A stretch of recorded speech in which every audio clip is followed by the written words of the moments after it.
John, Anik, and Kenny Florian podcast. John, Anik, and Kenny Florian. I fucking love them. I can't get enough of them. Let's hear that Boston next. Big jab there from Duffy, and Frank Mir is hurt now. Down goes Duffy, out cold. Frank Mir does it again. Rock'em sock'em robots here. Oh my goodness. Hyperbole. They're a couple of absolutely self-involved bullshit artists. Here are your hosts, John, Anik, and Kenny Florian. Would you look what the fucking cat dragged in today? Sunday, December 6th, 2020. It's episode 279 of the Anik and Florian podcast, and we are leading the show with Raymond Peter Longo today.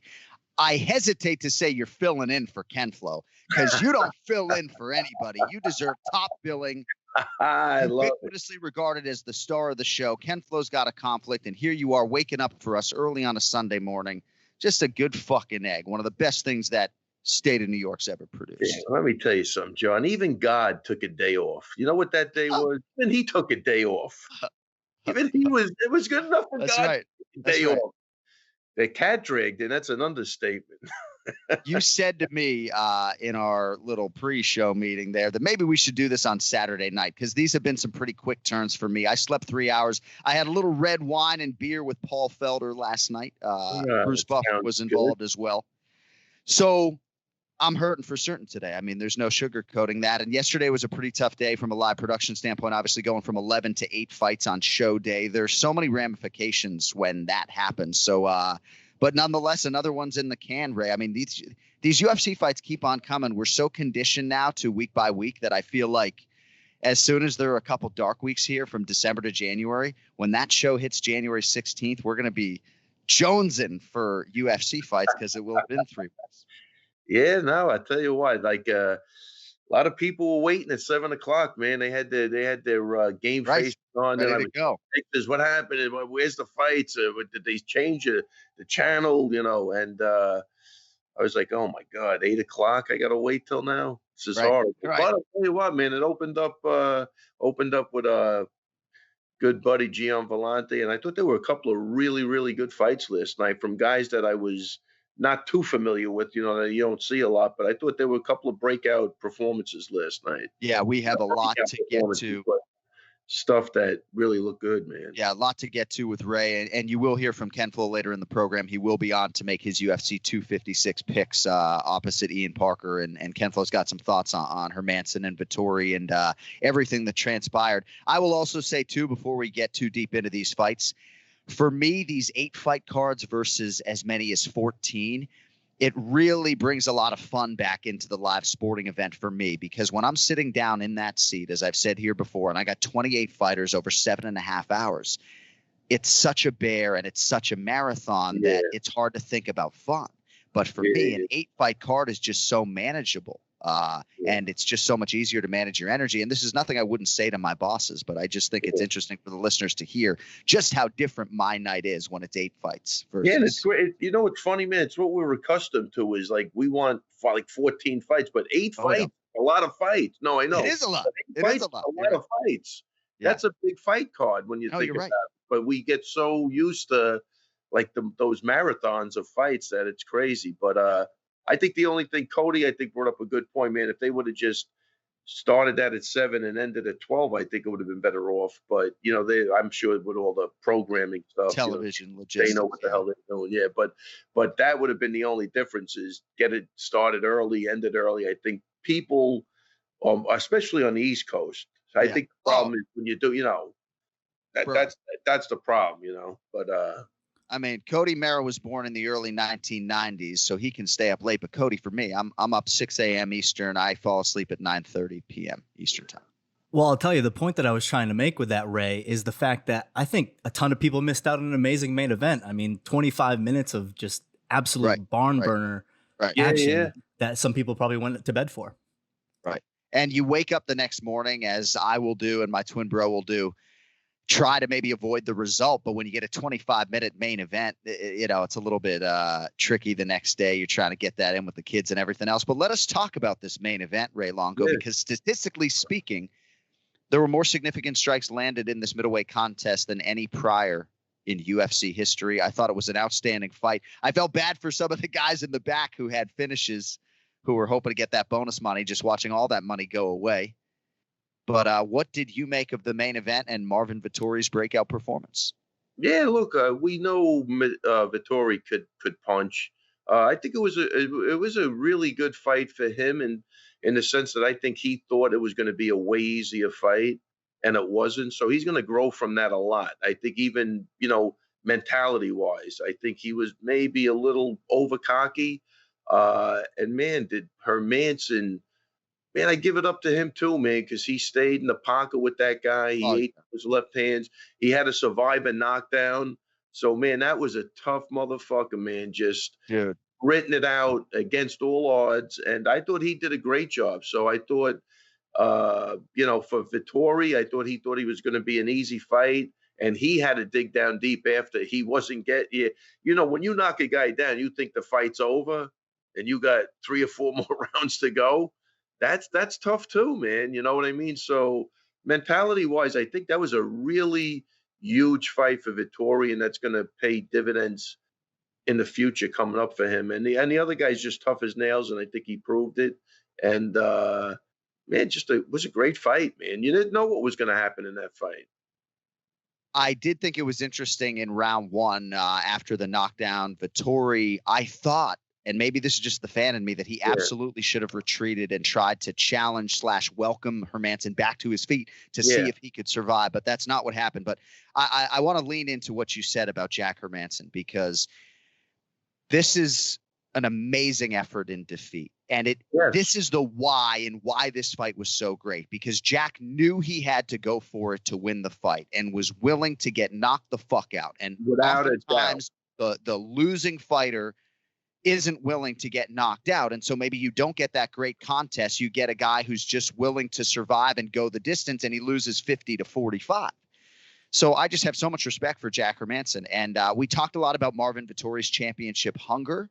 Yeah. And Hermansson and Vettori both. I just think they want it so badly, and the result was 25 minutes of greatness. And John, it was a battle of wills, really, because Trevor was right. There was a shift.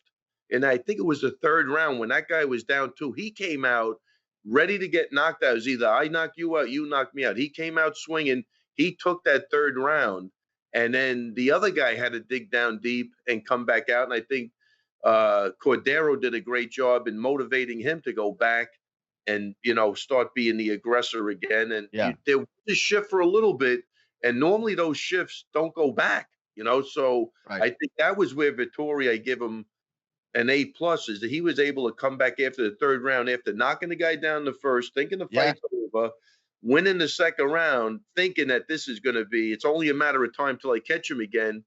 Man, Hermansson comes out in the 3rd round and he's swinging. I mean, he makes a commitment in his mind. Exactly. I'm going forward.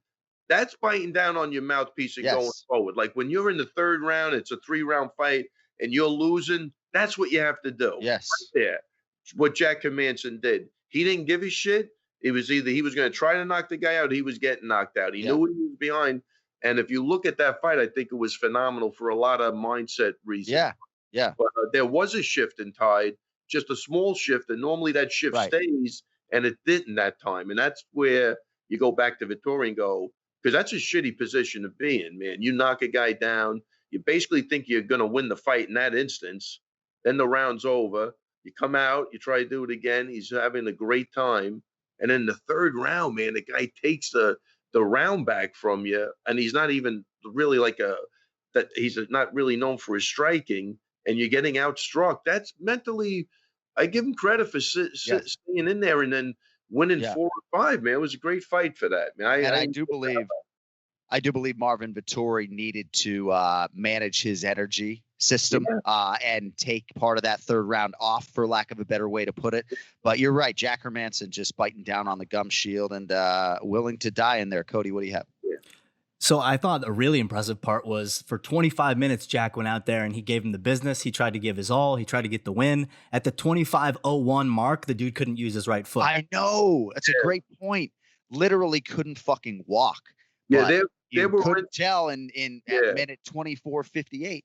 Well, you could, first off, that right kick was vital to him, and he wasn't using it. And I think that would have made a little difference in the fight. But you saw shades of him limping somewhere in there. He covered it up pretty good, but after he didn't throw that kick, you knew he had a problem with his right foot, because he had success with it previously, and then he just was it. It was done, which kind of stinks, because in those mismatch leads, that's a huge weapon. Right.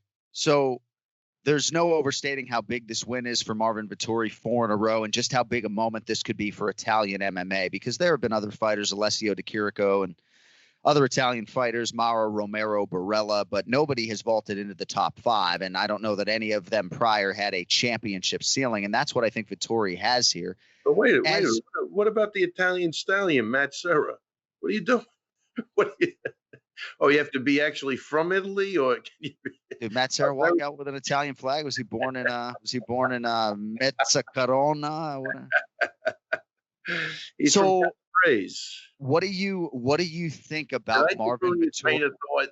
What's that? I just destroyed your train of thought. Oh, and I'm like half in the fucking bag anyway. Half of the time I'm saying, can we get him a drink? Can we bring it back? Can we revive him with another glass of wine? Well, you know what? He's thinking about the fact. Well, listen, he's thinking about the fact that Italians will not claim gluten-free pizza, Matt Serra. Gluten pizza, Matt Serra, yes. I'm with you. I'm with you on that. But yeah, John, a little of the hair of the dog that bit you. Start drinking. That's right. I may grab a beer here. It is very early in the morning.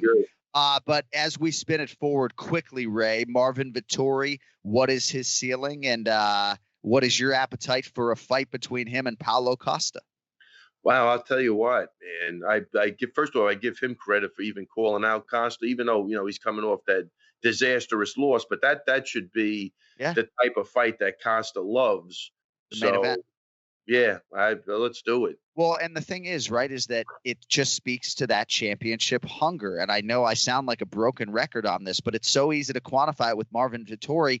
He wants the belt. He doesn't care about anything else in life as much as he cares about that. And what's the best way to get it? You have to beat the guys ranked above you. And because he's not going to get the title fight anytime soon, seemingly because of the Blachowicz and Adesanya business and everything else that's going on, go beat Paulo Costa, make yourself the number 1 contender, and then maybe you sit around and wait for that championship opportunity. All right, we have the undefeated Jamal Hill with a big win over Ovince St. Preux in the co-main event. I'm all in on Jamal Hill. I'm really excited to see what he can do. And jiu-jitsu was his first martial art. So we'll see what he can do on the ground if it eventually gets there. Thought it was sort of a listless effort at times from Ovince St. Preux, who didn't seem to want to be there. Very strange weigh-in day for St. Preux to miss in his 40th professional fight, to weigh in so early. And, yeah, he didn't look great, but Eric Turner, his head coach, told him to stop cutting, and he blindly follows anything ET tells him to do and just stop cutting weight at that moment. So there's a St. Preux angle here, but Jamal Hill's the story, Ray. I really like this kid. Yeah, three words for OSP is maybe more: help wanted ads. I'd start looking at them right now. Yeah. I mean, because even after listening to Dana talk about the cuts they're making, I don't know. I'm sure there's a lot of guys worried after listening to that speech, because he stated he has an overinflated roster, and anybody who's been around that's making money that hasn't been winning, I'm going to say is gone. But I don't want to take that away from Jamal talking about Hill. But great performance, man. Long, lanky, great, fast hands. Man, if his jiu-jitsu is on par with his stand-up, I like what I'm looking at, man. I'd like to see him against Reyes. How about that? I think things are going to happen quickly for Jamal Hill. He's going to be ranked next week, and he's calm and cool in the pocket. Yeah, man, and good. Just so poised and composed in combat, in fight week. There's just something special about him. And OSP, I thought that's the typical OSP we see. Kind of walks around, and acts like he's uninterested, and then he could always catch you because he's he's a big guy and he's got power. But look, man, he's had a good run. You know what I mean? Yeah. He's had 23 UFC fights, more than most. One of the most prolific finishers in UFC light heavyweight history. But I think I thought it was more typical than it was untypical. Yeah, no, I think that's fair. Listless, probably not the right word. Right. He tries to lure you into that lazy thing, and the other guy wasn't having it, man. He was lighting them up with combos, and that was a good stoppage, maybe because I agree. Him, but man, and then even when he stopped, you could see he didn't know where the hell he was. I thought that was a great stoppage because he didn't have to be down all over it as usual. Yeah, very good. All right. So speaking of referees and judges, I have a healthy respect for these people. I really do. I don't profess to be all knowing when it comes to the scoring and everything else. I do print and bring with me a copy of the scoring to every UFC show. And not that I could ever go look at something on broadcast. They'd have to do that in the truck. But I try to immerse myself in the language. I try to be as informed as possible. Roman Dolidze versus John Allen. For me, 30-27 rather clearly. And Chris Lee, who has repeatedly been the dissenting opinion in these split decision results, had this fight John Allen 29-28. I don't know if you feel as strongly as Paul and Dom and I do about this. But with respect to Chris Lee, what on God's green earth are you fucking watching?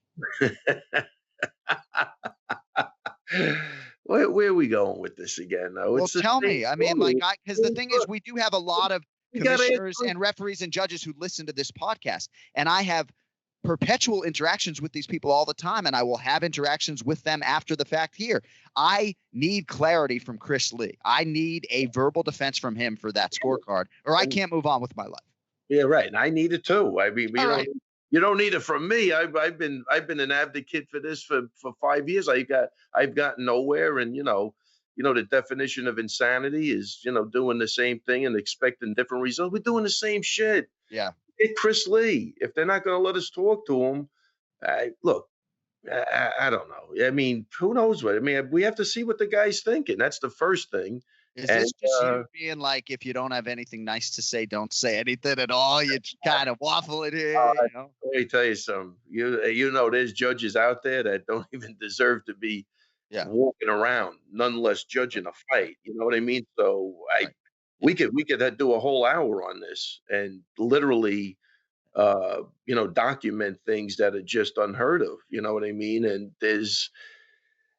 Oh man, I don't know. Do we want to? I got a better subject. Now, no, I don't know. We got to start hearing from these guys. Obviously, there's a problem somewhere. Right. I think he judges. My take is he judges as a fan. He judged that fight as a fan, just as he judged Felder's fight as a fan, and he judged who he wanted to win. I have nothing, John. I don't know. Yeah. Right. I have no idea. Right. Referees, judges. I mean. I'm pretty confident it was not because he had a big side wager on John Allen. I just feel like there's not a healthy enough respect for the grappling game. And I think his argument to you would be that he didn't see what Dolidze was doing as effective grappling. So he looked at it as a more effective striking round and somehow, some way. And the guy that was getting cocky and he was getting hit. I mean, that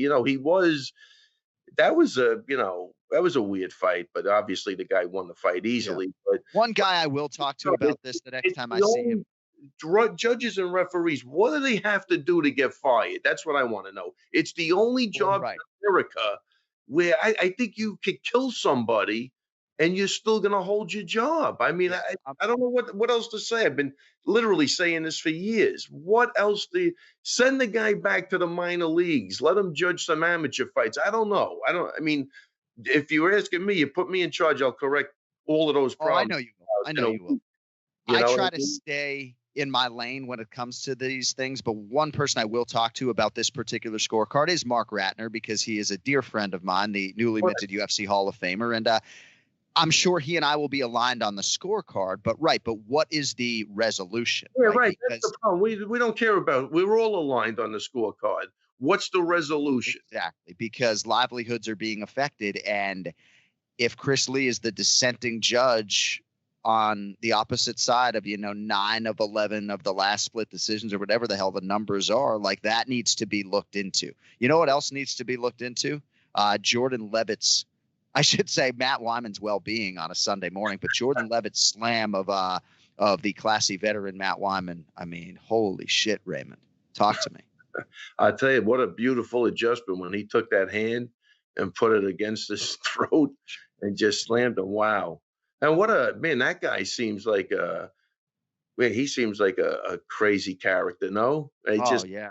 I just. Where do they find these guys, huh? Yeah, I don't know where this guy was. That was a great interview. I thought that was, I don't know what I was feeling from him, but he seemed like a super nice guy. I don't know. Yeah. I don't know if it's just facial expressions or. He is a well-read, thoughtful guy. He's got his first kid on the way. And, he doesn't belong in MMA. That part of it. The slam, 100%. But the after thing, he seems like he's very cerebral, or definitely seems like a compassionate guy for sure. I enjoyed his interview. A little quirky for sure. Yeah, definitely. So those were some anxious moments there with Matt Wyman's wife in the corner, watching her husband not come to for several minutes. I mean, did you see him go cross-eyed like right away, bro? Yeah, that was big, man. I don't know if it was my yeah, whatever. That was big. I'll tell you a funny story about the wives. Way back when, like I remember, I don't know which fight it was with Sarah, but he tells a story that after GSP fought Jay Haran, I believe it was, and that was early on in the UFC. And I guess Jay had his wife or his girlfriend there, and she was just crying. And Matt saw that. He goes, "Man, I'm not having Ann come to the fights." Like, he just didn't want to put her through that in case something bad happened to him. But that was the example last night, was Matt Wyman, and your wife sitting there. And that's a horrible thing when you love somebody and you're watching them unconscious and you don't know what the outcome is going to be. We kind of all know the guy should be all right. No long-term value in that, though. That's for sure. But man, was she stoic over there. Yeah, she wasn't freaking out at all. So. I didn't see it. I just know he went over and talked to her. I think whatever is what's his name, Jordan Levitt. Yeah. Right. So when Gabriel Mowgli Benitez landed that body shot on Justin James, part of my inner monologue, and I've said this on broadcast before, is like, what would a body shot like that do to someone like me? And I do planks and I do fucking sit-ups all the time, right? Yeah, but I feel pretty convicted in saying that not only could I not take a body shot like that, but that would put me out for months probably. I mean, perfectly timed and placed. And Mowgli's a real good dude. And I was happy to see him get the $50K, even though there was a lot of competition for the bonuses. What'd you make of that? Man, beautiful. I mean, that was, they say even when you knock a guy out, you want that car crash. That guy stepped in and he met that knee to the ribs or the liver, wherever it landed. Just a bad shot. Yeah. Bad shot. You got to watch out, too. When you break some of those high ribs, you could puncture a lung. That's where the problem comes in. So it's not just a broken rib. I know there's been I was told that a while ago, a lot of deaths in Thai boxing because that upper rib is by the heart or the lungs, and that's where you have a problem. It's not even the lower ribs suck, but those upper ribs there's a potential problem for death up there. So there's no doubt it. Felder had a scary experience with that. Yeah, that was a beautifully timed, perfect knee, car crash mentality. When you go down like that, man, that pain is that looked like a car crash. My late father-in-law actually passed away. It was the rib. He suffered a fall and the rib snaps, punctures the lung, and that's it. So yeah, that did happen. Yeah, I'm telling you those upper ribs are the problem. So always nice to see that Ray Longo name pop up in my cell phone on fight night. I like the Cody Mero text as well, but who do you think Ray texted me about this weekend? Ilia Topuria, 23 years of age, born in the same year I graduated high school, 1997. Wow. Undefeated. And I know you have a lot to say about Ilia Topuria, but I just want to lead with this. So in our fighter meeting, he just seemed stressed. He had a very arduous training camp in the United States, and he can't wait to get home. And he said, I want to go home, take some time off, and see if the hunger will return. So you may have noticed in our post-fight interview, I asked him about that because it was like, bro, like you're 23, and clearly this win brought any needed hunger back. But this is going to be an elite featherweight in my mind. I'm excited to see what he can do in this division. what'd you make of Ilya Topuria? Certainly liked it enough to send me a text message there after he lawn shared Damon Jackson. Yeah, let me tell you something. Awesome hands on this kid, man. Wow, he sits in the pocket beautifully. Those combos were very well placed, very well timed. I thought that was picture perfect, man. I'm gonna rip that fight apart with a couple of guys at the gym that have like similar styles, because I said, wow, this kid, man, he was throwing and he was like, again, sitting in the pocket beautifully, head just off the line. Man, laser focus. I thought it was a great performance for a young kid who's undefeated at 23. What a stud. I like what I'm seeing with that. All right, before I let you go, it's a Sunday. I know a lot of people go to church or some religious obligation, for lack of a better word. For me and Cody and many others, right? Our Sundays are entirely devoted to the NFL. I know you don't like this topic of conversation. So, like, what does your Sunday hold, since for some reason the NFL is not a part of it? I'm gonna head over to the gym, do a couple of privates, and I'm gonna get a lift in with a couple of the guys from the gym. It's you, man. That's it. All right, man. Well, that's why you look so good. I sit on the couch and watch TV. So here I am, by the way, in Las Vegas, this stretch that we were supposed to be together for, and I'm here for another 8 nights, my man. I mean, that's another that man. My 2 weeks were thrown in turmoil, man. Yeah. I really planned on being there for Marab and Aljo, and I know. I talk about up in the air. I just talked to Aljo. I think it was yesterday. He just, you hear anything? Nothing. So I don't know, man. I was so psyched for Marab and Aljo. So I'm just chilling, That's about it. But hopefully February or March gets done for Aljo. Still don't have any word on what's going on with Piotr Jan, unless I missed a headline out there. But hopefully it all works out. But Marab is going to make a run and be a busy bantamweight. I think the issue he's going to have is finding a whole bunch of guys that are willing to fight him, because I do believe he, with respect to Aljo, is one of the worst matchups for many guys out there. You just don't want the cardio guy. You don't want the takedown guy. Marab's one of the most offensive fighters in the UFC. You either have to kill him or he keeps coming. Yeah, I mean, that's basically the bottom line. Even I said to him the other day, I go, Marab, your name's still up as if you're fighting. He go, I'm ready. Right. Yeah. They don't give a shit. No, they waited late in the game to let us know that fight was off. If he stopped training for like 2 days, which is unusual. Like, I mean, like the last 2 days, that's it. But I had that conversation with him maybe 3 or 4 days ago. Yeah. And they could have called him like Thursday night. And I think he might have jogged to Vegas. Right. To make weight. Just rode his bicycle. No, I think he would have rode his bicycle to Vegas and taken the fight. But I'm ready. He don't even care. Like, not that he doesn't care, but he's just got a matter of fact, like, just, I want to fight. Like, that's it. It's not, it's nothing more than that. All right, man. Well, get a good stretch in, enjoy those privates. So if I want a private with Ray Longo, perhaps I would get some VIP treatment. Oh, no. Let's pretend I'm just some fucking schmuck in Seaford, New York, and I want to come get a private with Ray Longo. How do I go about doing that? I don't know. If you're just some schmuck in Seaford, you can't get a private. Yeah, you can't. Call. Now, if you're a schmuck in Wantor, that's a different story. All right. So you're right. So if I'm a schmuck from that town, how do I get a private with Ray Longo? Do I go to a website? Do I call the gym? I'm being serious. I mean, I don't need to know what it would cost me. That's still going to be hard. Okay. All right. Well, enjoy those privates, those very exclusive VIP private training sessions. And we'll talk to you next Sunday, my man. Hey, appreciate you stepping up and giving me the extra time at the top of the show.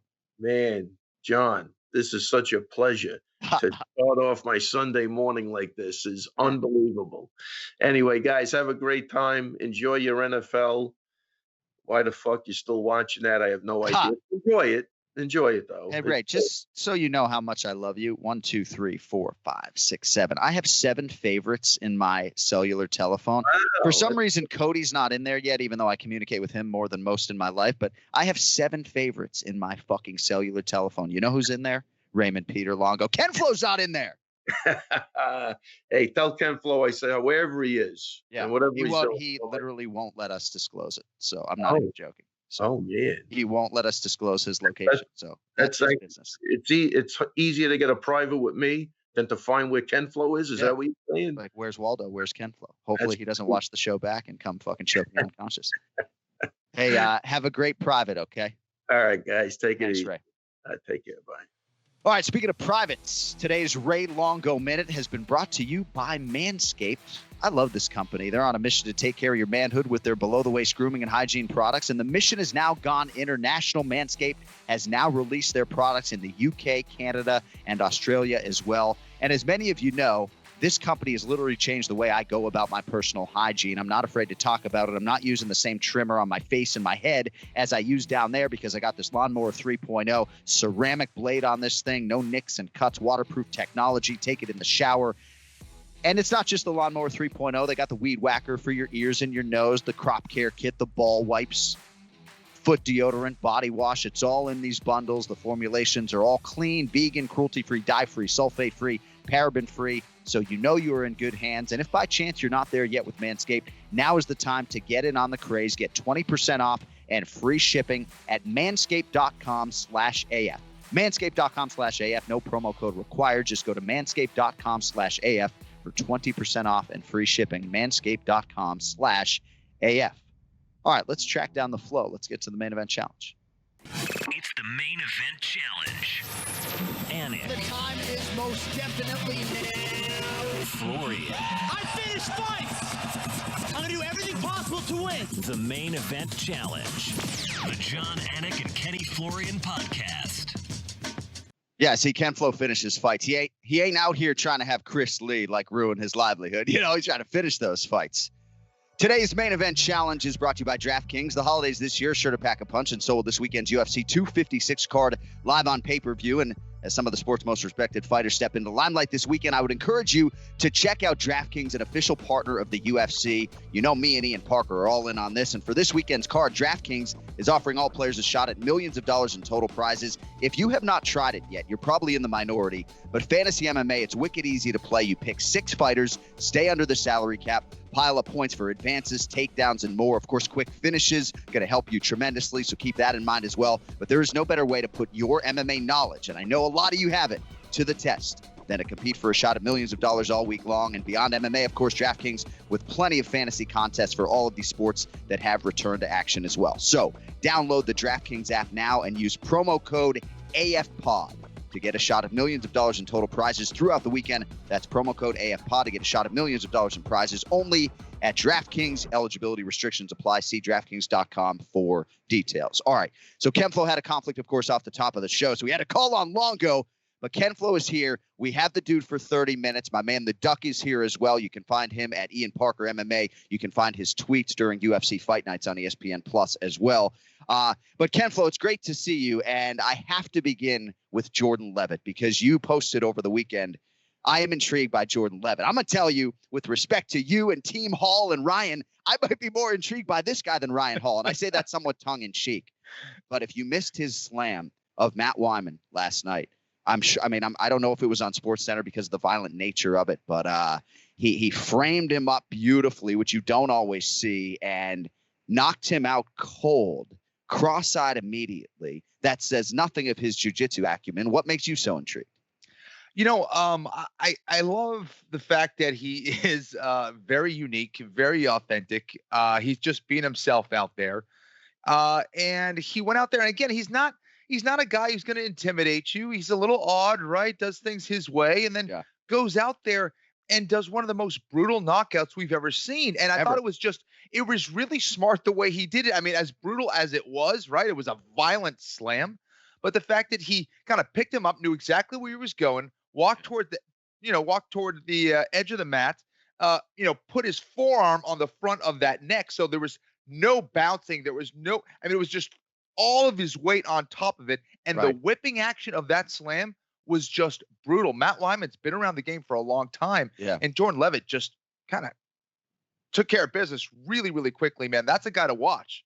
Hey, Ian, it was interesting to see the dynamic with Matt Wyman's wife in his corner, and she seemed to handle this, frankly, much better than I did. You know, I'm sitting there scared for the man's life. And no, I mean, he was moving pretty quickly, but when guys don't come to right away, those are some of the scariest moments for us. And thankfully, by the time we came back from commercial break, we could update the audience in a good way.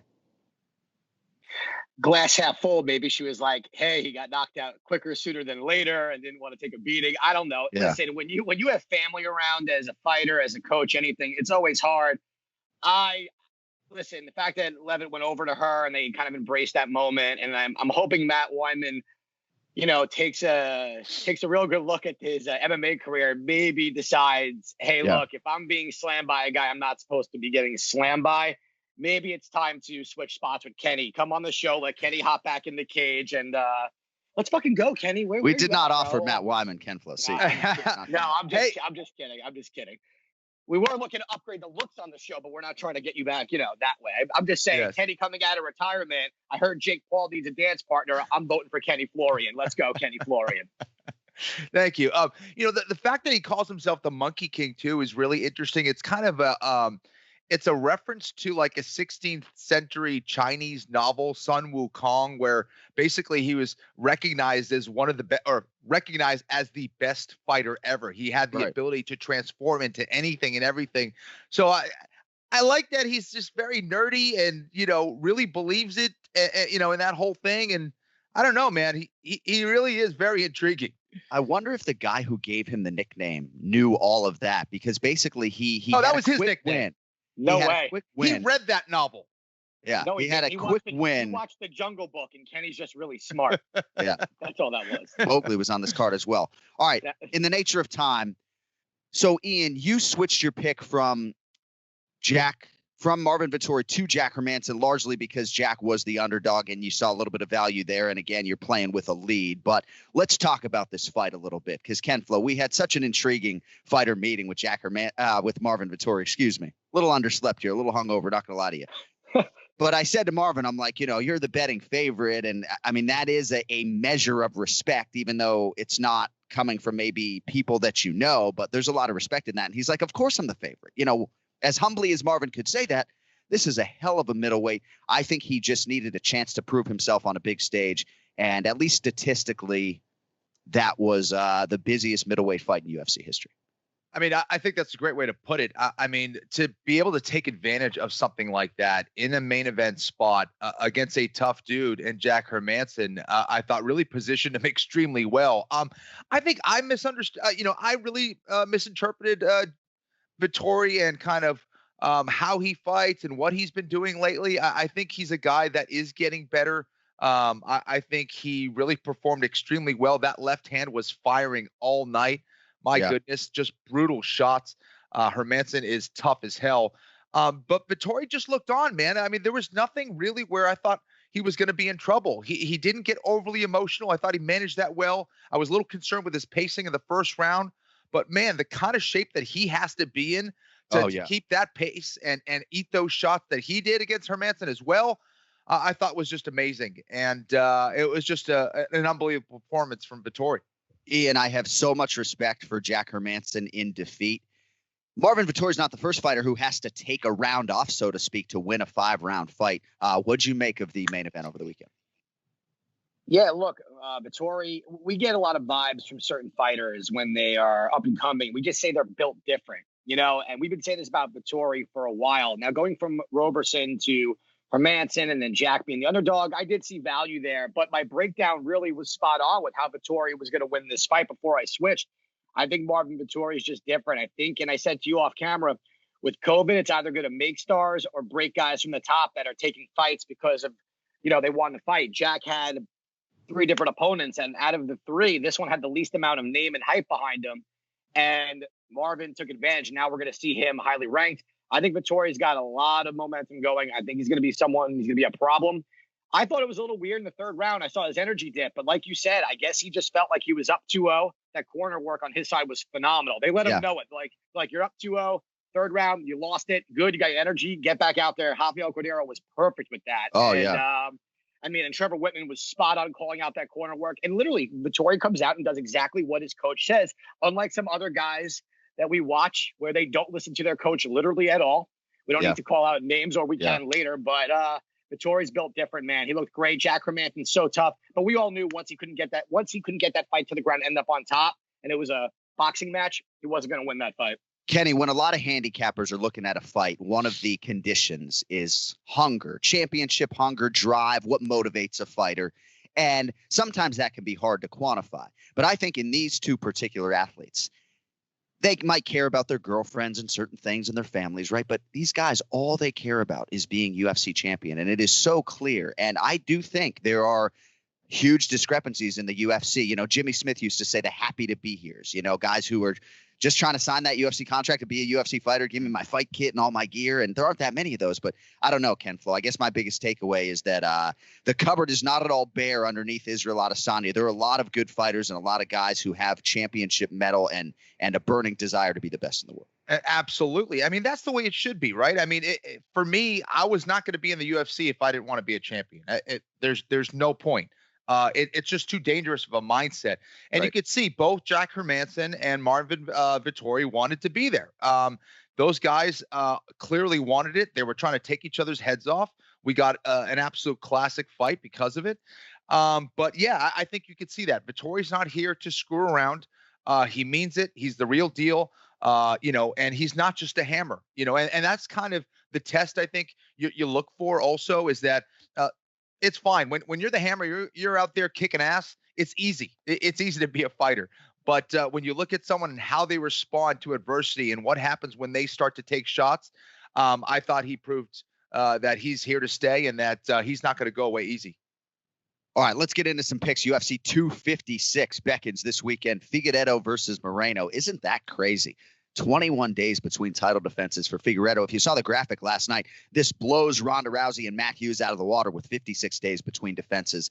But you guys tied 4-4, so the lead remains 14. Essentially, it's out of reach now with a couple shows to go. But let's get into it here. Ian, we'll have you lead on the heavyweights. This is going to be the main card opener live on pay-per-view. Cyril Gana, minus 420. Junior Dos Santos, plus 335. And JDS is plus 335 in large part because he has lost 3 straight fights. Ian, Gana 3-0 when he signed with the UFC. A lot of unknowns then, fewer now. 3-0 in the UFC, 6-0 overall, and a big favorite here against JDS. Your thoughts? On a betting standpoint, minus 420 is a little steep on a guy who hasn't fought this level of competition. On Junior side, we're just seeing the same out of him. He did look good against Rosenstrike early on, but I just think that Gana's another guy who's built different, and this is an opportunity for a guy to get a big name on his resume early on. So I'm going to lean that way. On a betting standpoint, though, I understand why people may want to touch JDS here, but I'm not going to for the show purpose. I'm going to go Gana. Ken Flo, your thoughts on the heavyweight curtain jerker there on pay-per-view, kid? I'm a little, I am surprised by that number as well. But I do think we have a fighter in Junior Dos Santos who perhaps has lost that mindset that you were talking about.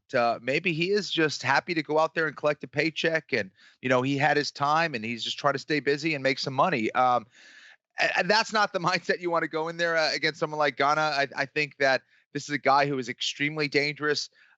His height, his ability to keep the proper range is going to make him a problem for someone like Junior Dos Santos. I think Dos Santos has a shot. Of course, we're talking about a guy who has a lot of speed, still has his speed, still has knockout power. And I think he'll probably have the faster hands, but it's hard for me to pick against Gana right now. All right, both guys like Cyril Gana at heavyweight. Next up, Ian, we will start with you on this one, but don't worry, we'll have Ken Flo lead the main event. Just chill. Kevin Holland, minus 165. Jacare Souza, plus 145. Here's hoping this fight stays together. So crazy in this COVID climate, right, that I'm looking at a UFC 256 card that says Marvin Vettori versus Jacare Souza, by the way, that Kevin Holland couldn't fight in the main event last week, but he'll be able to fight, knock on wood, this weekend. Plus 145 for Jacare because Kevin Holland has won 4 in a row and has a lot of momentum and is the younger, seemingly more prime fighter. Ian, what do you think about this one at 85? I would say COVID-19 is a hell of a fucking matchmaker. I'm telling you. It's pretty wild. I don't know if we've ever had an easier mix and match, and it makes sense overall. Again, another guy in Kevin Holland who was just built different, who is getting an opportunity he wouldn't get under normal circumstances to fight this far up the ladder really quick. I think Kenny's going to pick Jacare out of loyalty to the jiu-jitsu world and all that other good stuff, but I am loyal to nobody on this show. I'm here to fucking win. I like Kevin Holland here. I think the speed, the athleticism, I think he's going to be the faster striker. And he's hard to take down. Since that Brendan Allen fight, he's shown way better takedown defense. And again, that mindset of his, just that level of confidence, like he just can't be beat. Not on such a cockiness level, but just so sure of himself and what he can do, I think gets him past Jacare. And I think we see a Vettori Kevin Holland fight really soon, which I would really like to see. Kenflo, by the way, I'm changing your pick to JDS just to give you a chance to win the main event challenge. I probably should have. Who do you have, Kevin Holland or Jacare Souza? You know, listen, it's clear that Kevin Holland has way more momentum right now. I also think that he's a guy who's going to be way more technical as a striker, really coming into his own there. I do think Jacare Souza can pose some problems both on the feet, just based on his power, based on his experience, his high-level experience, I should say, and the fact that this is a guy who, if he takes you down, he can submit anybody in that division. So I will go with Jacare. You are correct there, Ian. Listen, I think Kevin Holland is a favorite for a reason, no doubt about it. But I kind of like that underdog pick and Jacare Souza. It's tough, him coming in here like this. I don't know how much time he had to prepare and what kind of shape he's in, but let's go with Souza. I can't wait to see Jacare climb those steps like a fucking alligator right in front of him in 6 days. All right, next up on the main card in the lightweight division where Renato Moicano now resides. He's a plus 120 underdog here against Kyrgyzstan's Rafael Fiziev, who is minus 140. National champion in combat sambo, lesser known quantity here, Ian, but obviously he has Vegas's respect. He's the favorite. What do you think about this one at 55? This one's a very, very interesting matchup. I have a hard time picking either way. I just think with their last 2 fights, Moicano ended it quickly in a very weird conversation. Why'd you beat me so fast? Because I wanted to, right? And then Fiziev, I just think he was so impressive.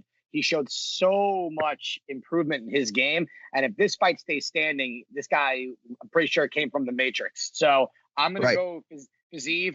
Listen, if Moicano can get this fight to the floor, he's got the jiu-jitsu advantage, no doubt. But I just don't see that happening. A lot of these guys, when they get comfortable striking, they get that George Gurgel syndrome. They wanted to show that they can strike. They're not just jiu-jitsu guys. I swear, I'm going to use that phrase forever because it's so damn true. And he lost me a lot of money against what's-his-face. But anyway, I'm going to go Fiziev.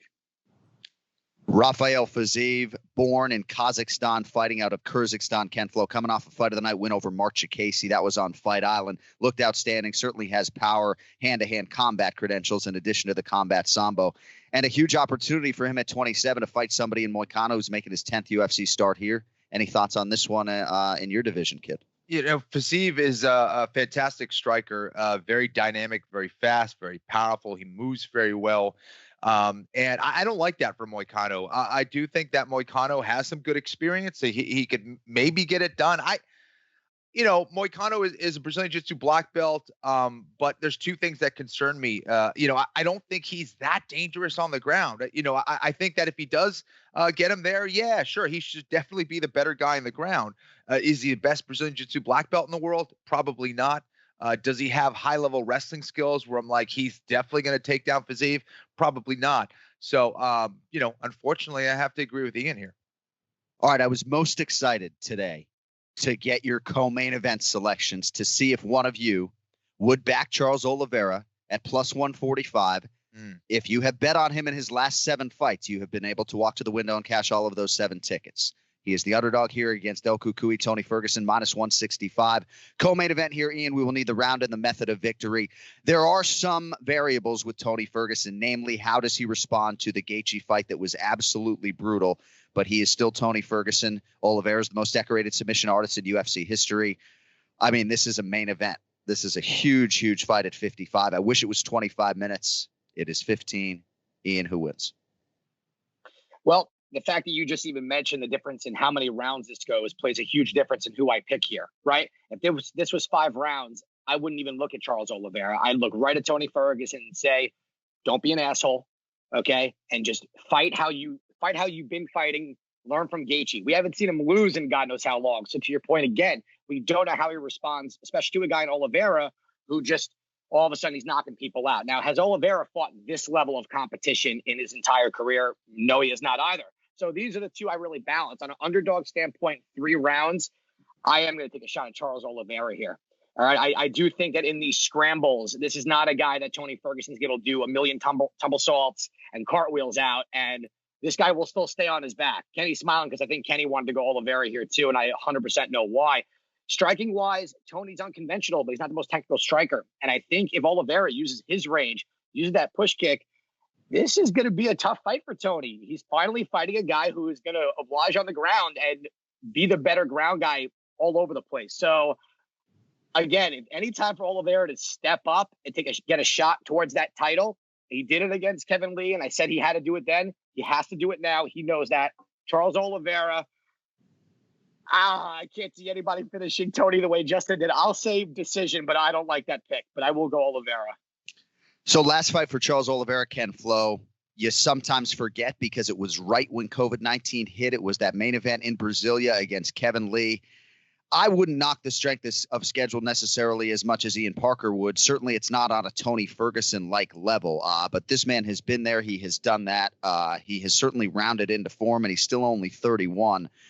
I certainly can understand why sharp minds like Ian would see value in Charles. I mean, what do you think about this matchup? Well, I also think there's something to be said for just gaining experience and gaining the right experience, right? I think, getting all that momentum and having the ability to execute different fight strategies and fight different guys, I think has made Charles Oliveira who he is right now. I think that's why this guy is so good. I think, you talk about a submission game. I couldn't agree more with Ian. I think he's absolutely going to be the better submission guy. And I think that's rare for Tony. Tony typically goes in there knowing he's the more dangerous submission guy. So he can kind of screw around and get a little bit crazy. I don't know if he can take that approach here against Charles Oliveira. One mistake and it could be over. So I'm really curious to see the kind of strategy he takes out there. I don't see Charles Oliveira necessarily taking him down, but if Tony decides to take him down, Tony might be in trouble. So he's got to be careful there, especially in the transition. I do think Tony overall will be the more durable guy based on what we've seen. Again, we don't know what happened. We've seen fighters, again, you see fighters get old overnight. I'm not saying that's the case with Tony Ferguson, but after having a war and taking the kind of damage that he did against someone like Gaethje, it is concerning. However, I'm going to go with Old Faithful, Tony Ferguson. I think he'll be able to get it done. I could see him getting a stoppage a little bit later in the fight. It usually takes him a little bit to get warmed up. But let's go with Tony Ferguson. Let's go with Ferguson, 3rd round TKO. 3rd round TKO for El Cucuy, Tony Ferguson, who deserves your respect for taking this fight. I mean, he wanted to fight, but Charles Oliveira, in a lot of respects, is an avoided man at 155 pounds. All right, Ken Flo, we'll lead with you on the main event. Both of these guys fought November 21st at UFC 255.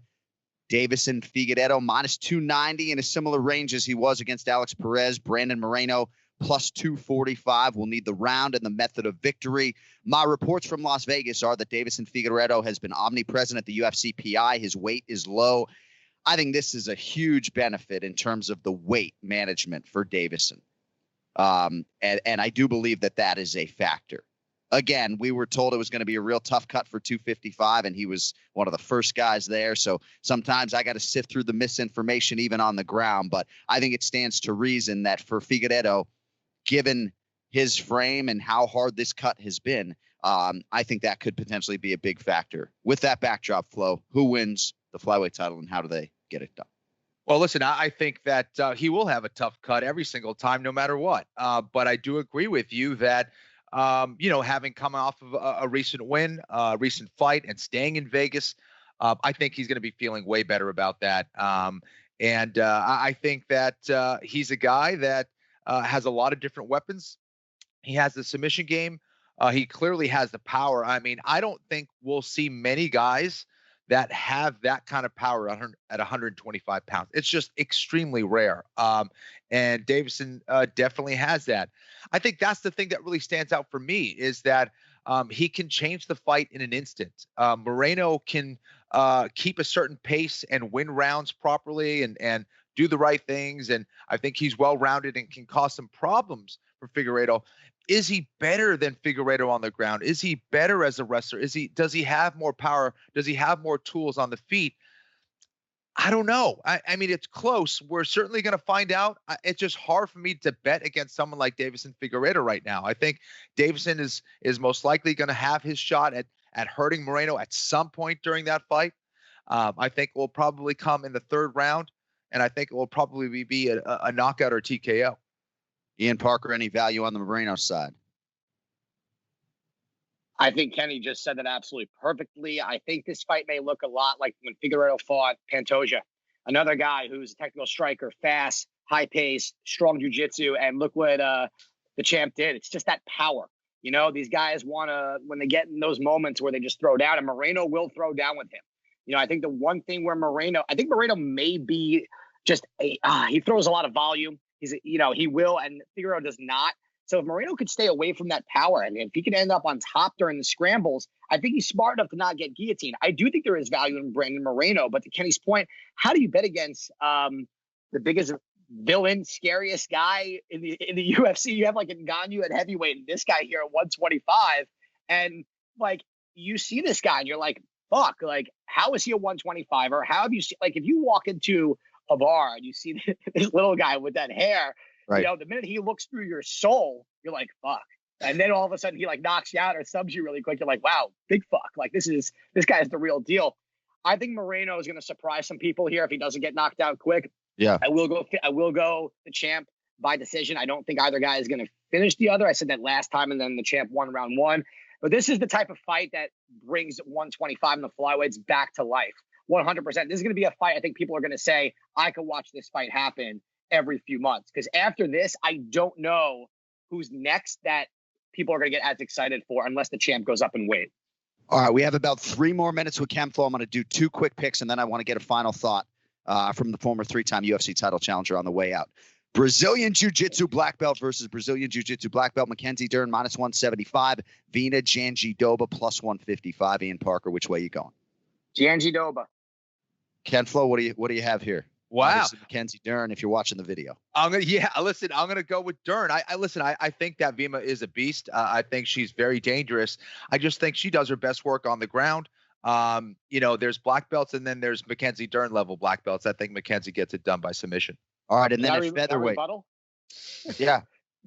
The reason why I chose that pick is Mackenzie Dern, her last 2 fights, she did it off her back against people of way lesser credentials in BJJ, Random Marcos and Hannah Cyphers, right? I think going against someone in Jandy, this is a different level. She's not going to be able to do those leg locks, those arm bars up her back. I don't even know what I just said when I called her. I mean, what do we do? You just chop at her last name in half? You dropped the fucking Ngannou a moment ago, and Kenflo and Cody are dying in the background. Listen, Cody hasn't blinked in 16 minutes. I don't even want to hear that. And one, number 2, that small coffee cup of yours has been lasting way too long for the way you look. It is bothering me. It is a large. What is it, a medium coffee cup? You look like you've been up for 6 days. Get you a man coffee. Kenny, help him. Cody, for new shows, we need a coffee sponsor. So when John's in this situation, he does. Dude, you've been sipping on that thing for 30 minutes. That thing is smaller than a kid's cup. I'm fucking hurting today. I mean, I'm not going to mince words. We're taping this at 7 o'clock in the bigger coffee. I'm trying to get you a man coffee. No, I appreciate that. Yeah. I'm not so worried about the coffee. I'm just worried about not flubbing my every word. And it's funny, I posted a tweet like, oh, I'm going to bed taping AnikFlorianPodcast in like 5 hours. And people are like, dude, go to bed. And it's like, fucko. I drink energy drinks and coffee all night so I can talk for 8 hours. A little wired after the show, have a hard time turning it off. I love you, though. John takes years off his life to record this show in the darkness of Vegas. I love you. Next all right, so at featherweight, I'm fascinated by this betting line, by this fight. Daniel Pineda -135. Looked like a wrecking machine, Kenflo, when he came back to the UFC. Taking on Cub Swanson, who's +115 and coming off a torn ACL. Kenflo, who do you have here quickly? Jeez. You know what? I'll go with Pineda. He looked fantastic. Yeah. Ian, who do you have, my man? Love you, Cub Swanson, but I'm taking Pineda as well. All right, and then Kenflo, we will get you out of here on this, and Ian, I'll get your thoughts after we let Kenflo fly. Roman Dolidze versus John Allen on the main card. We could certainly talk about Dolidze's performance and his career trajectory at light heavyweight, but I think you have no choice but to talk about the wayward scorecard that gave John Allen this fight 29-28. It was Chris Lee. I will confront Chris Lee and confront's probably the wrong verb. I will have a conversation with this man about this specific scorecard when I see him again, because I need clarity on this. Kenflo, you've talked ad nauseum about generally judges not having a respect for the grappling game. And in this situation, I mean, what am I missing? What am I missing? 3-0 Dolidze for me, very, very clearly. I'll tell you what I missed. I missed the decision. And my buddies who were watching, a buddy who was watching the fight was like, "Yeah, he lost." I said, "What?" I thought they were joking. I walked away. I thought it was as clear as day. Like, yeah, how the hell does that happen? How does that happen? It's insane. Again, I don't know what Chris Lee's looking at. I don't know how he's judging these fights. But clearly something is off. And again, I think it has a lot to do with the ground game. You know, again, I think that there is just a complete ignorance and misunderstanding of what's going on during that fight. I mean, I don't know. I thought it was pretty clear, dude. What's going on? How do you score the other way? How do you trot him back out? I know what's going on. 2 fights later. Chris Lee's betting the fucking split decision prop every fucking week. We know that. Give me a fucking break. Hey, I mean, he might. I don't know. It's crazy, that's dude. A pretty serious allegation, but no, it's I just need clarity on this one, right? Because certainly his scorecard of Felder over Dos Anjos was not a good scorecard, and he has been on the dissenting side of these split decisions time and time again, right? I don't need to give you the math on it. But I just feel like in this particular instance, I need to understand why John Allen was awarded 2. Imagine if we had open scoring and they flashed that up there. If I'm Dolidze, that would wipe the smile off his face. Is he scoring toughness? Is that what's going on? Right. I know. Like, right. Oh, man, he takes a good leg kick. I'm going to give him a point for that. Yeah. Yeah. Hey, Kenflo, we appreciate you squeezing us in. When can people watch BattleBots on Discovery next? Do you have that viewing information for us? I do. The premiere happened on the 3rd. Right. So it will be on the 10th at 8 p.m., both on the East Coast and on the West Coast, 8 p.m. on Discovery. So thank you for giving me that plug. All right. Support your guy out there. Anik and Florian podcast viewers, listeners, right? If you like robot fights or not, the show's outstanding, and Kenflo's got a hot mic, so support the guy.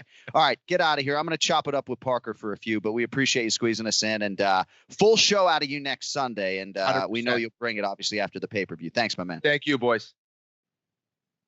So, Ian, would you ever be interested in going through the process of becoming an MMA judge? And let me add to that a little bit, right? You have 2 kids under the age of 10. So it's not realistic for what judges make for you to go out and do that, you know, but I do think that it would be somebody like you who knows the game acutely and intimately, who watches every show, who does have a wrestling background. You know, I think we got to open up the floodgates a little bit and really start to figure out a way to create some elite judges. Would that be something that you would be interested in doing selectively in your life, or no? Yeah, I'm going to make this my parting shot because I have to cut out also in a minute. Oh, that's right. I'm sorry. No, you're good. So real quick, it's funny. A lot of people were actually writing to me over the last few weeks about that with Chris Lee, asking me, hey, you seem to know your stuff. Is this something you would do? And it's funny that you said that. And I'm not just saying that because you brought it up. I would 100% take that on. I really would. I feel like there needs to be a change. I feel like I'm someone that really understands the fight game. I understand the ground game, the striking. You know, I understand, you know, the forward movement, all aspects of the game. A guy in Chris Lee, I don't think he's watching the fight. I think Kenny jokes about taking damage, but I think this guy really is messing with people's lives here. You know, imagine if it went Allen's way. Imagine if it went Felder's way. And 7 of the other fights he did all the way back to other organizations. It's kind of a dangerous thing playing with someone's careers like that, with someone's career like that. Yeah. You know, it's not a team sport where you're throwing a pass interference, you know, flag with 1 second up the 1 yard line. Your team will bounce back. That's never one person's fault. You know, right. Other players of other sports are measured by their season-long stats. Fighters are not, because you can't control how many times you fight throughout the year based on injury. And Chris Lee is really taking that away from fighters, boxers in general. So, John, if there is a way for me to step in and do it, I'm all ears. I would 100% take that on. Well, no, it's the issue is it's not like a step-in thing. It's a major commitment. But I would. No, but I really, really would. I love this sport. I breathe it. I bleed it, sleep it, eat it, however the saying goes. And I feel like I would be able to contribute some justice to the scoring system and to the way this thing goes, because that fight with John Allen, he didn't win a single round. Well, right. And Chris Lee Chris Lee has been, well, I'm not going to start taking personal shots, but he has been an MMA judge for a long time. So it's not as though this is some boxing judge who is crossing over. So I don't know, man. You know, I mean, we talked about it with Longo, obviously, earlier, and it's a real issue. But if you want to affect change, we need more volume of elite judges. And sign me up. I'm in. Five cards instead of 3 might help as well. All right, if you want Ian Parker's best bet for UFC 256, you will only find it on his social media channels at Ian Parker MMA. So that's coming up later in the week. And I got to go to bed, buddy. We will talk to you next week. I appreciate it. You got it, man. Have a good one. Drink some real size coffee. Cody, let's get that coffee. I'll try to get that coffee sponsor. All right. You got it, that is it for the main event challenge. Our final order of business will be the pick to click. Let's get to it. Time now for the pick to click. The pick to click. All I have to do is bet on the winner, and I'll never lose. The John, Anik, and Kenny Florian podcast. All right, today's pick to click is brought to you by OddsShark.com. OddsShark, your source for the latest odds from leading authorities, expert editorial content, and detailed matchup picks with expert in-depth analysis for each game. Their free statistics, numbers, and trends will help you make the sharp picks on game day. Lord knows this square needs that. Head over to OddsShark and start playing like a shark today. That is OddsShark.com. Don't forget the second S. And, of course, as is standard on the Anik and Florian podcast during a big pay-per-view week, we are now joined by the man, the OddsShark sports betting analyst, Joe Osborne. Twitter, it's JTFOZ. My twin brother just refers to you as JTFOZ. Like, that's what he calls you. He's been riding all your NFL teasers, so he feels like he owes you some sort of fee, but we can get to that later. On Instagram, it's Paper Chaser Joe. So this whole, I mean, you know, I love your energy on Instagram with these videos. Yes. Like turn to the camera. I mean, did that like originate organically? Because I just fucking love it, bro. I have to say that off the top. Well, yeah, it's just like I always say, you know, some people forget that this sports stuff, it's there's an entertainment side to it, right? And, you know, I grew up the big professional wrestling fan, and you see those crazy promos where, you know, the guys are just losing their minds. So I try to bring a little bit of fun to it because, I just love it. You know, I've always had the philosophy of, you know, there's 1,000 other guys out there covering the same stuff I do. A lot of these guys have a much bigger platform than I do. So, you know, you got to stand out a little bit without being too obnoxious. I'm sure it's not everyone's cup of tea. Oh, it's but just like to have fun with it, right? And I have obviously a living, breathing human being that I share DNA with, and he's a fan as well. And great stuff on the teasers. We'll get to some NFL stuff on the back end, but I know you're invested in mixed martial arts, and especially these UFC, the larger events where it gives you a lot of time to immerse yourself in the card. So Davison Figueiredo fought 21 days ago, making UFC history with this quick turnaround. About a 3-1 favorite, similarly priced as he was against Alex Perez here against Brandon Moreno, who also makes the quick turn. I haven't found a lot of people thus far who are backing the Moreno side. How do you handicap this main event? It's Figueiredo, but it's just figuring out how you want to bet him and how you can get some actual value. Because, you know, like a lot of people, I have no interest in making a minus 300 bet. So Figueiredo, I truly believe, you know, he is the next great Brazilian mixed martial artist. I think he has the ability to follow in the footsteps of Jose Aldo and Anderson Silva. Like, we've never seen punching power like this in the 125-pound weight class. And when he gets in those grappling exchanges, he's just so damn strong, isn't he? So, like I said, extremely well-rounded, and this guy's marketable because he is a finisher. 21 wins, 17 of those were inside the distance. So that's how I'm going to look to bet this inside the distance, hopefully get it down closer to even money. Now, his last fight versus Perez, he was plus 500 to win by submission. That's right. And I thought that was the gift of the year. Yeah, I jumped all over it, and that was the easiest plus 500 bet I ever won in my life. You know, 2 minutes in, just like boom, clockwork. it happens. So I will be looking for the inside the distance. I will be looking for, if he's being offered at plus 300, plus 350 to win by submission, I'm going to jump on that too. Of course. He's won by sub 3 of his last 4. Both men definitely welcome those grappling exchanges. And like I said, just his strength when he gets tied up with another guy, it's unbelievable. So yeah, I'm a big supporter of his, and I don't think there's any way this fight goes 25 minutes. You can find those propositions. I think there's a lot of good insight there from Joe Osborne. So co-main event, I don't know if you have anything for us on this, but Tony Ferguson about minus 165, the comeback on Charles Oliveira plus 145. On this program, Oliveira's success is well documented. 7 straight wins, longest active winning streak in the lightweight division because Khabib Nurmagomedov has retired. Yes. Hard to sort of handicap Ferguson, I would think, without thinking a lot about that Gaethje result and the violent nature of that fight. What do you make of the co-headliner this weekend?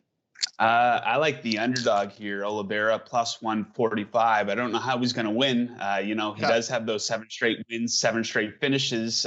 Finishing Tony Ferguson's a different story, though, than the guys he's fought. But, you take a look at Ferguson, and there were some red flags going into that Gaethje fight that I completely ignored, and a lot of other people probably ignored them too. First of all, a lot of inactivity based on the frequency of fighting that he has had in his UFC run leading up to that. I think he's only fought 3 times now since 2018. Oliveira 7 fights during that span, and I thought he didn't look so great. Ferguson, a few of the exchanges he had in the fights leading up to that one with Pettis and Cerrone, those guys got off some pretty good shots. Of course, Ferguson won those fights inside the distance, but I think it's fair to say that both Pettis and Cerrone, well past their prime at the time that Ferguson fought them. Yeah. Now we take a look at Oliveira, and this guy, he is at the perfect intersection of experience and ability, right? We talked about those 7 straight wins, all by finish, 31 years old, 26 fights in the UFC, insane. Right? Like, this guy has been around forever. And, he made a lot of mistakes early on. Right. Been on the wrong end of some ugly finishes. But I think he's proven during the 7-fight win streak that he's learned from some of those mistakes. He's not putting himself in a whole lot of danger. So I do like him. I might look for this one to go to decision as well, with it only being a 3-round fight. Right. But I like the underdog. And Tony Ferguson, like I said, he's only fought 3 times since 2018. I think there was some contract disputes maybe that kept him on the shelf a little bit longer than he and a lot of the fans would have liked. And obviously a lot of bad luck, right? Like, how many times were him and Khabib matched up, right? And I get depressed when we go down that storyline, that fight seems is not going to happen. But. So the timing for this guy, he's just had an awful run of timing, and I think it's Oliveira's time. Like I said, the perfect intersection of ability and experience. So I'll go with the underdog there. I love the value, plus 145.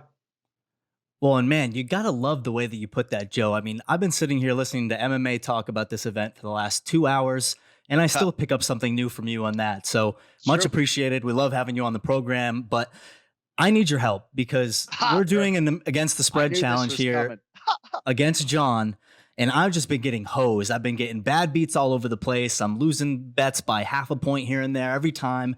Yeah. And I just would love a professional's opinion. What's one thing that I really should be keying in on that, maybe I'm overlooking or that's leading to my poor record here? One thing that I'm doing right now, focusing a lot more on the end result of a game. Like, you can look at a lot of stats and all the stats can point to one side, but hey, they're not really covering the spread that much. They're not winning games by that much. So a lot of this comes down to how a team closes out. How do their fourth quarters look as opposed to their first quarters? So you can look at stuff as simple as, point margin, are they winning these games big? You take a look at a team like, the New York Giants, and people caught on to this. They were an excellent underdog bet, or they have been an excellent underdog bet all season because they're generally not getting their ass kicked very much, right? I think they have 6 losses all inside of 10 points now, and they've been a pretty big underdog in a lot of these games as they are versus the Seattle Seahawks on Sunday. And now I'm not betting on Colt McCoy, versus Russell Wilson. But I wouldn't be surprised if they lost this game by 7, 8, 9 points and covered that 10.5 spread. So yeah, it sounds simple, but it's something I've been trying to focus on a lot more, and it's working out all right for me. Hey, well, you know what they say, KISS, keep it simple, stupid. Sometimes you got to make the obvious decision and not overthink it. But is there anything you got for us today? Can I beg you for an NFL play for Sunday?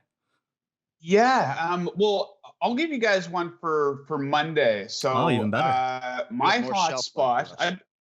Yeah, absolutely. And I've been hot and cold on sides and totals all season, but one incredible hot spot for me has been these 6-point teasers, 14-2. On 6-point teasers this season. It's, I've had some runs, like I'm doing pretty good in like UFC main events this year, for example, but specific like bet type, 6-point teasers, just following a couple simple rules, crossing key numbers, things of that nature. And I've been liking these same game teasers lately, right, on these primetime games. And I think we got a pretty good spot for one here with the Steelers versus the football team. And so you can tease the football team up to plus 13 and the under up to 49.5. So I think it's going to be a low scoring game, and I think Pittsburgh wins, but I don't think they're going to win by that much. So to support the under on this one, like I said, two great defenses, third and fourth in yards per play allowed. Both are excellent at getting to the quarterback, racking up a ton of sacks, and both top 10 and third down defense and red zone defense, meaning you're probably going to see more field goal attempts as opposed to touchdowns. And then the case for the football team, right? I say that kind of sarcastically just because of how stupid that is. There's a football team called the football team. But, Alex Smith, he's bringing some real stability to this offense. They won the yards per play battle in 3 of his 4 starts. They haven't lost by more than 3 points in any of his starts so far this season. And you take a look at Pittsburgh, and you're starting to hear whispers of it this week, right? They're undefeated, but people are starting to point out their flaws. They can't run the football. They're way too dependent on the pass.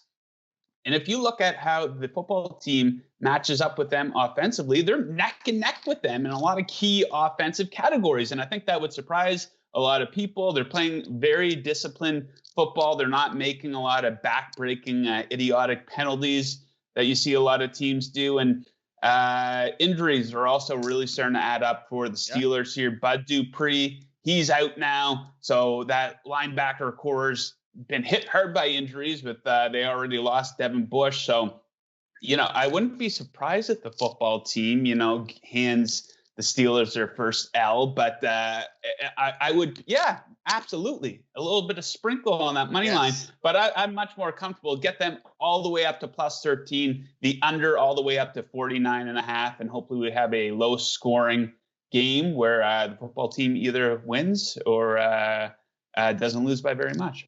I love it. And I will also say intangibly, as somebody who watched the Patriots go 16-0, I know they didn't finish the job in the Super Bowl, but it is just so hard down the stretch. And I do think that the Steelers, soft schedule or otherwise, eventually are going to meet their match. All right, on Twitter, you can find him at JTFOZ. You got to check out Paper Chaser Joe on Instagram and just see the energy bursting through the fucking screen. Joey, love you, buddy. Have a great football Sunday, and we'll talk to you. I guess we will talk to you next year in advance of Conor McGregor and Dustin Poirier, if not sooner.